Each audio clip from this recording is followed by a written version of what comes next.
കേരള രാഷ്ട്രീയത്തിൽ നിലമ്പൂര് നിർണായകമാകും. കാരണം പിണറായി വിജയൻ മൂന്നാം ഊഴം തേടുന്നുണ്ട്.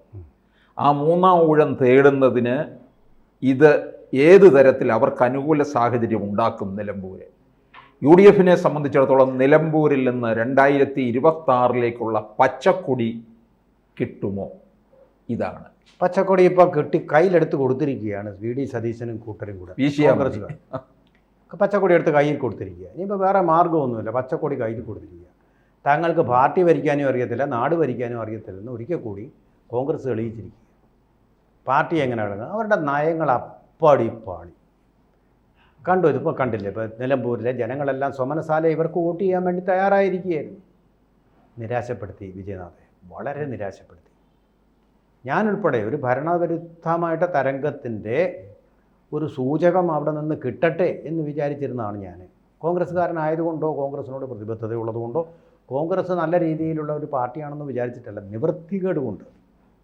ഭരണം, അതിൻ്റെ അഹങ്കാരം, അതിൻ്റെ ധാർഷ്ട്യം, അതിൻ്റെ മർദ്ദന ഉപകരണങ്ങളുടെ പ്രവർത്തനം, ആദിവാസി ഗോത്രവർഗ വിഭാഗങ്ങളോടില്ലാത്ത പരിഗണനയില്ലായ്മ, അത് മറുവശത്ത് അമിതമായിട്ടുള്ള പ്രീണനങ്ങൾ, അതുപോലെ തന്നെ പ്രൊപ്പഗാൻഡ, കമലഹാസനെ കൊണ്ടുവന്ന് സ്വന്തം ഡോക്യുമെൻ്ററികളൊക്കെ അമ്മയുടെ പേര് പോലും തെറ്റിച്ചുകൊണ്ട് അവതരിപ്പിക്കുക. എന്താ ഇത്? പ്രദർശനപരതയുടെ രാജേന്ദ്ര, ഇതിനകത്ത് CPM-നൊരു പ്രത്യേക ഒരു കഴിവുണ്ട്.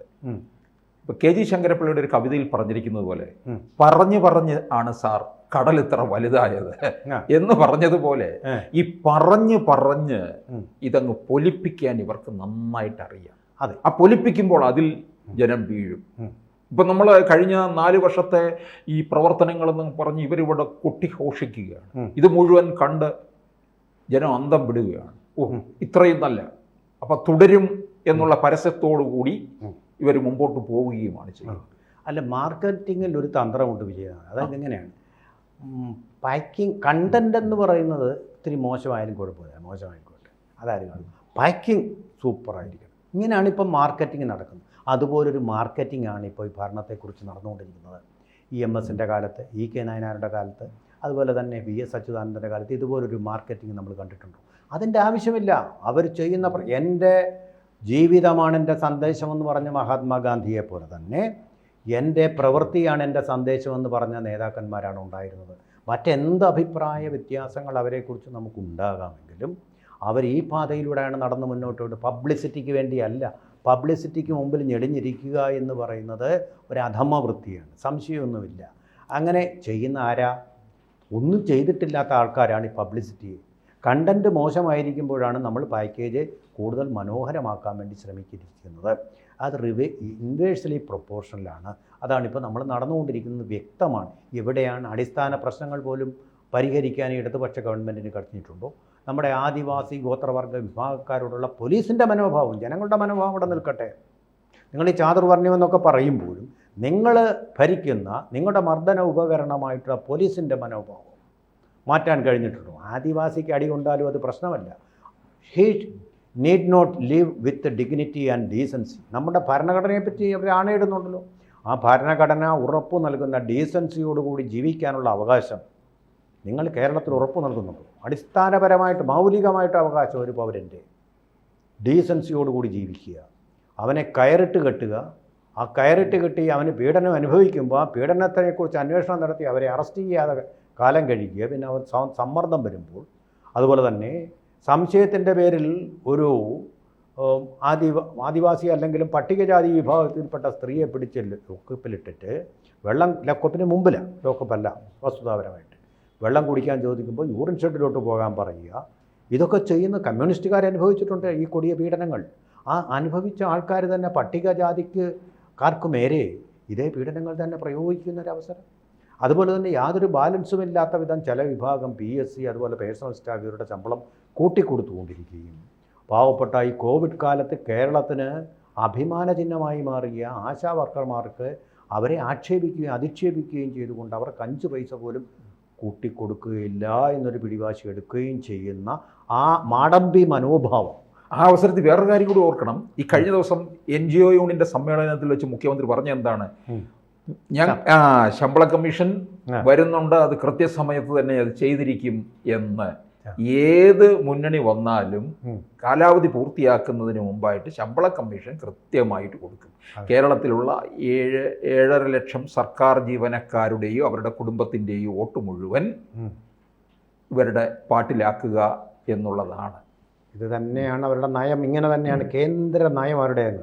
സംഘടിത മതങ്ങൾക്കും സംഘടിതമായിട്ടുള്ള സർവീസ് സംഘടനകൾക്കും ആനുകൂല്യങ്ങൾ വാരിക്കോരി കൊഴിയും.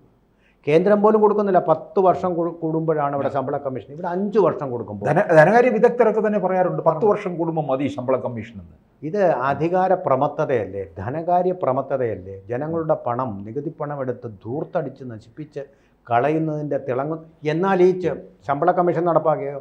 ഇപ്പോൾ ഈ മെഡിസപ്പ് എന്ന് പറയുന്ന പദ്ധതി കാര്യക്ഷമമായിട്ട് നടക്കാമെന്നോ? ഒരെണ്ണം നിങ്ങളൊരു ശമ്പള കമ്മീഷനെ വെച്ചിട്ട് അത് ചൊവ്വേ നേരെ ഒന്ന് നടപ്പാക്കുക. ആ ചൊവ്വേ നേരെ നടപ്പാക്കാതെ ഈ രാമേശ്വരത്തെ ചൗതം പോലെ ഇവിടെ പകുതിയാക്കി അവിടെ പകുതിയാക്കി ആകെ കുളമാക്കി. ഇങ്ങനെയാണ് ഇവരെല്ലാം ശരിയാക്കി വെച്ചിരിക്കുന്നത്. അപ്പോൾ അതിന് ജനങ്ങളുടെ ഒരു പ്രതികരണമായിട്ട് വരേണ്ട നിലമ്പൂർ തെരഞ്ഞെടുപ്പിൽ എനിക്ക് തോന്നുന്നു കോൺഗ്രസ് LDFനെ സഹായിക്കാൻ വേണ്ടി അവിടെ പടിക്കൽ കൊണ്ടിട്ട് കുടമടച്ചുകൊണ്ട് ശകുനം മുടക്കി. സുഗമമായിട്ട് സഞ്ചരിക്കാവുന്ന ഒരു പാതയില്ലേ, ദേശീയപാത ഇടിഞ്ഞതുപോലുള്ളൊരു ദുരന്തമാണിപ്പോൾ നിലമ്പൂരിൽ സംഭവിച്ചിരിക്കുന്നത്. ഇനി അതിലുള്ള യാത്ര ഒരിക്കലും സുഗമമായില്ല വിജയനാഥേ. കുളമാക്കി. നിങ്ങൾക്ക് രാഷ്ട്രീയത്തെ കൈകാര്യം ചെയ്യാൻ പറ്റുന്ന നേതാക്കൾ കേരളത്തിലില്ല. ലീഡറെ പോലെ ഒരാളില്ലാത്തതിൻ്റെ ഒരു കുഴപ്പം നന്നായിട്ടുണ്ടാവുന്നുണ്ട്. കേന്ദ്രമിരുന്ന് ഓരോന്ന് തീരുമാനിക്കുന്നു. ഇവിടെ അടിപടലം, കൺഫ്യൂഷനാണ്, ടോട്ടൽ കൺഫ്യൂഷനാണ് ഇവിടെ, ടോട്ടൽ കൺഫ്യൂഷൻ. നിങ്ങൾ PV അൻവറിനെ പോലെ ഒരാളിന് ഇത്രയും സ്ഥാനം കൊടുക്കാൻ പാടില്ലായിരുന്നു, ഒതുക്കിയിരുത്തണം. അൻവറിന് ഇദ്ദേഹത്തിനെ അംഗീകരിക്കാമെങ്കിൽ ഞങ്ങളോടൊപ്പം നിൽക്കാം, അല്ലെങ്കിൽ പോകാമെന്ന് നേരത്തെ പറഞ്ഞ് സലാം പറയേണ്ടതായിരുന്നു. അവിടെ പക്ഷേ ഇത് അവസാന നിമിഷത്തിൽ അദ്ദേഹത്തിന് ഞങ്ങളുടെ മുന്നണിയിൽ എടുക്കും, UDFൽ ചേർക്കും, UDFൻ്റെ ഭാഗമാണെന്ന് പറഞ്ഞ ആരാ? VD സതീശൻ ഉൾപ്പെടെ ആൾക്കാരാ. ആരും പറഞ്ഞില്ല ഇദ്ദേഹത്തിനെ വേണ്ടെന്ന്. കൂടിയാലോചനയിലും ഇദ്ദേഹത്തിനെ കൂടി ഉൾക്കൊണ്ടുകൊണ്ട് അവിടെ LDFനെതിരെ പോരാടാം, അപ്പോൾ നമുക്ക് ശക്തി കിട്ടും, ആത്മവിശ്വാസം കിട്ടും എന്നുള്ള ഒരു ധാരണയോടുകൂടിയാണ് അവരെല്ലാം പ്രവർത്തിച്ചിരുന്നത്, ഇതുവരെ പറഞ്ഞിരുന്നതെല്ലാം. പെട്ടെന്നൊരു ദിവസം അത് മാറി. അതിലൊരു വിഭാഗം ആൾക്കാർ അദ്ദേഹത്തെ വേണ്ട എന്നും മറുവിഭാഗം ആൾക്കാർക്ക് അദ്ദേഹം കൂടെ വേണമെന്നും ഇവൾ വരുമ്പോൾ കോൺഗ്രസിൻ്റെ ഒരു മോശം പ്രതിച്ഛായയാണ് അതുണ്ടാക്കുന്നത്. ഒത്തൊരുമയില്ലാത്ത ഒരു സംഘടനയ്ക്ക് എങ്ങനെ കേരളം ഭരിക്കാൻ പറ്റും? ഒത്തൊരുമയില്ലാത്ത ഒരു സംഘടനയ്ക്ക് എങ്ങനെ LDFനെ പോലെ അതിശക്തമായിട്ടുള്ള മെഷീനറി, നറേറ്റീവ് ടെക്നിക്കുകൾ, ക്യാപ്സ്യൂളുകൾ, ടൂളുകൾ എല്ലാം ഉള്ള ഒരു സംഘടനയെ നേരിടാൻ കഴിയും? ഇതിപ്പോൾ സംഭവിക്കുന്നത് ആമയും മുയലും തമ്മിലുള്ള മത്സരത്തിൽ എന്നതുപോലെയാണ്. വളരെ ലളിതമായിട്ട് പറഞ്ഞാൽ ആ മുയൽ വിചാരിച്ചാൽ എനിക്കങ്ങ് ഈസിയായിട്ട് ജയിക്കാൻ കഴിയുമെന്ന് പറഞ്ഞിട്ട് കുറച്ച് ദൂരം പോയിട്ട് അത് മരത്തിൻ്റെ തണലിൽ നിന്ന് ഉറങ്ങി. ആ സമയം കൊണ്ട് ഈസോപ്പ് കഥയാണ് ഈ പറയുന്നത്. ആമ വളരെ ബഹുദൂരം എത്തുകയും 1ാം സ്ഥാനം നേടുകയും ചെയ്തതുപോലെ ഇപ്പോൾ LDF ഒരു കാരണവശാലും ഈ നിലമ്പൂരിൽ ജയിക്കാൻ സാധ്യതയില്ലായിരുന്ന LDF ഇപ്പോൾ കൂടുതൽ ആത്മവിശ്വാസത്തോടു കൂടി തന്നെ ഒരുപക്ഷെ PV അൻവറിൻ്റെ കൂടി വോട്ടുകൾ നേടിക്കൊണ്ടും ഇപ്പോൾ അദ്ദേഹത്തിന് ഉണ്ടാകാമായിരുന്ന വോട്ടുകൾ നേടിക്കൊണ്ടും കൂടി മുന്നോട്ട് പോയിട്ട് UDFന് മറുപടി കൊടുക്കുന്നു. വളരെ പരിതാപകരമായിട്ടുള്ളൊരവസ്ഥയിലേക്കാണ് കാര്യങ്ങൾ അനുദിനം നീങ്ങിക്കൊണ്ടിരിക്കുന്നത്. സ്ഥാനാർത്ഥി ആരെന്ന് നമുക്കിന്നറിയാം. ആ സ്ഥാനാർത്ഥി തീർച്ചയായിട്ടും LDF മെഷീനറി യാതൊരു അസ്വാരസ്യവും ഇല്ലാത്തതുപോലെ തന്നെ. പക്ഷേ ഇവിടെ LDFനാണ് ഇപ്പോൾ CPMനാണ് അഭിമാന പോരാട്ടം. കാരണം കയ്യിലിരിക്കുന്ന സീറ്റ് നിലനിർത്തേണ്ടത് അവരുടെ ആവശ്യമാണ്. UDFനെ സംബന്ധിച്ചിടത്തോളം അവർക്ക് ഇതിനകത്ത് നഷ്ടപ്പെടാൻ ഒന്നും വരുന്നില്ല. അങ്ങനെയല്ല വിജയനാഥേ. അല്ല, അങ്ങനെ ഒരു തരത്തിൽ എടുത്താൽ അവരുടെ സിറ്റിംഗ് സീറ്റ് അല്ല. പിന്നെ തിരിച്ചു പിടിച്ചു കഴിഞ്ഞാൽ അത് മുമ്പോട്ടുള്ള പ്രയാണത്തിനൊരു ഉണർവേഗം എന്നുള്ളതാണ്. അൻവറിൻ്റെ ചതിക്ക് ഞങ്ങൾ മറുപടി കൊടുക്കുമെന്ന് LDF പറഞ്ഞത് they did not mean it. അതാണ് സംഭവം. അവരത് അർത്ഥമാക്കിയിരുന്നില്ല. കാരണം നടക്കാത്തൊരു കാര്യമാണ്. പക്ഷേ ഇപ്പോൾ നടക്കുന്ന കാര്യം മാറ്റി കൊടുത്തിരിക്കുന്നു. കോൺഗ്രസും UDFും കൂടി, PV അൻവർ കൂടി നടക്കുന്ന കാര്യമായിട്ട് മാറിയിരിക്കുന്നു. അസാധ്യമല്ലാത്ത ഒരു വിജയമാണ് ഇപ്പോൾ സംഭവിക്കാൻ പോകുന്നത്. കാരണം അത്രമാത്രം മടുത്തു കോൺഗ്രസിൻ്റെ ഈ പടലപ്പിണക്കങ്ങളും പാളയത്തിൽ പടയും കണ്ട് ജനങ്ങൾക്ക് സഹിക്കാൻ വയ്യാതായിരിക്കുന്നു, സഹികെട്ടിരിക്കുന്നു. അതിൻ്റെ ഏറ്റവും പ്രധാനപ്പെട്ട കാര്യം ഞാൻ നേരത്തെ പറഞ്ഞ പോലെ ഇതിൻ്റെ തൊട്ട് തലേന്ന് സുധാകരനെ KPCC പ്രസിഡന്റ് സ്ഥാനത്ത് നിന്ന് മാറ്റി. അദ്ദേഹമാണിപ്പോൾ PV അൻവറിനോടൊപ്പം നിന്ന് കളിക്കുന്നത്. വല്ല കാര്യം ഉണ്ടായിരുന്നു അത് സതീശനോടുള്ള അവിടെയാണ് നമ്മൾ നിസ്സാരമായി കാണേണ്ട ഈഴവ വോട്ട് നല്ലപോലുള്ളൊരു നിലമ്പൂർ, ഞാൻ ഇതെല്ലാം നേരത്തെ സൂചിപ്പിച്ചിരുന്നു. ഈഴവ വോട്ടുകൾ നല്ലപോലുള്ള ഒരു മണ്ഡലം കൂടിയാണ്. അവരെ ആശയക്കുഴപ്പത്തിലാക്കിയിട്ടുണ്ടത്. അതിപ്പോൾ എങ്ങനെ പ്രതിഫലിക്കുമെന്നുള്ളത് നമ്മൾ ഇനി കണ്ടറിയണം. കാരണം അതിൻ്റെ രാഷ്ട്രീയ ചിത്രമാകെപ്പാടെ മറിഞ്ഞിരിക്കുന്നു എന്നുള്ളതാണ്. കൂടുതൽ വാർത്തകളും വിശേഷങ്ങളും നിങ്ങളിലേക്ക് എത്താൻ ABC മലയാളം സബ്സ്ക്രൈബ് ചെയ്യുക, ബെൽ ബട്ടണും അമർത്തുക.